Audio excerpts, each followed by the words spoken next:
ಇತ್ತೀಚೆಗೆ ನಮ್ಮ ಸುತ್ತಮುತ್ತ ತುಂಬ ಕಳ್ತನಗಳಾಗ್ತಿದೆ. ಅದು ಕಳ್ತನ ಆದರೆ ಪರವಾಗಿಲ್ಲ, ಮನೆ ಬೀಗ ಹೊಡೆದ್ಬಿಟ್ಟು ಮನೆ ಒಳಗಡೆ ಇರೋಂಥ ವ್ಯಕ್ತಿಗಳ್ನೇ ಸಾಯಿಸಾಕ್ಬಿಟ್ಟು ಹೋಗ್ತಾ ಇದ್ದಾರೆ ಈ ಚಿನ್ನಕ್ಕೋಸ್ಕರ.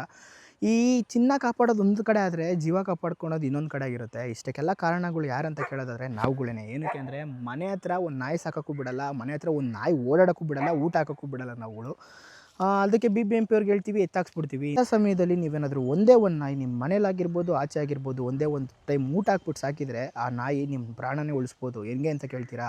ತಿನ್ನೋ ಅನ್ನಕ್ಕೆ ನಿಯತ್ತಾಗಿ ಹೋರಾಡೋದು, ನಿಯತ್ತಾಗಿ ಕೆಲಸ ಮಾಡೋದು ಅಂದರೆ ಒಂದೇ ಪ್ರಾಣಿ, ಅದು ನಾಯಿಗಳು. ಅದು ಯಾರೇ ಬರಲಿ, ಆಚೆ ಇರೋರಾಗಿರಲಿ, ಗೊತ್ತಿಲ್ದಿರೋರಾಗಿರಲಿ, ನಿಮಗೆ ಅಲರ್ಟ್ ಮಾಡೋವಂಥದ್ದು ಒಂದೇ ಒಂದು ನಾಯಿ.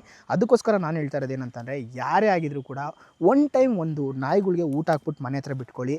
ಇಲ್ವಾ ನಿಮ್ಮ ಕೈಲಿ ಆಗುತ್ತೆ, ಇನ್ನೂ ಚೆನ್ನಾಗಿ ನೋಡ್ಕೊತೀರ ಅಂದರೆ ಒಂದು ನಾಯಿ ಆದರೂ ಸಾಕೊಳ್ಳಿ. ಅದು ಬ್ರೀಡ್ ನಾಯಿ ಆಗಿದ್ರೂ ಆಗಿರ್ಬೋದು, ಇಲ್ಲ ಬೀದಿ ನಾಯಿ ಆದರೂ ಆಗಿರ್ಬೋದು. ಈ ಥರ ಸಾಕೋದ್ರಿಂದ ನಿಮ್ಮ ಮನೆಗೆ 10 ಅಲ್ಲ 100 ಕ್ಯಾಮ್ರಾ ಇದ್ದರೂ ಕೂಡ ಯಾವುದು ಕ್ಯಾಮ್ರಾನು ಬಂದು ನಿಮ್ಗೆ ಹೇಳಲ್ಲ ಇಲ್ಲಿ ಬಂದು ಒಳಗಡೆ ಬರ್ತಾರೆ ಅಂತ. ಅದಾದಮೇಲೆ ಎಲ್ಲ ಕೂಡ ನೋಡ್ಕೊಬೋದು. ಅದಕ್ಕೋಸ್ಕರ CC ಕ್ಯಾಮ್ರಾ ಹೊರತು ಈ ಥರ ಅಲರ್ಟ್ ಮಾಡೋಕ್ಕೆ CC ಕ್ಯಾಮ್ರಾ ಯಾವತ್ತೂ ಇರಲ್ಲ. ಸೊ ನಾನು ಹೇಳ್ತಿರೋದು ಏನಂತಂದರೆ, ಮನೆ ಆಚೆ ಆಗಿರಲಿ, ಒಳಗಡೆ ಆಗಿರಲಿ, ಒಂದೇ ಒಂದು ನಾಯಿ ಆದರೂ ನೀವುಗಳು ಇನ್ಮೇಲಾದರೂ ಆಗಲಿ ಸಾಕ್ರಿ.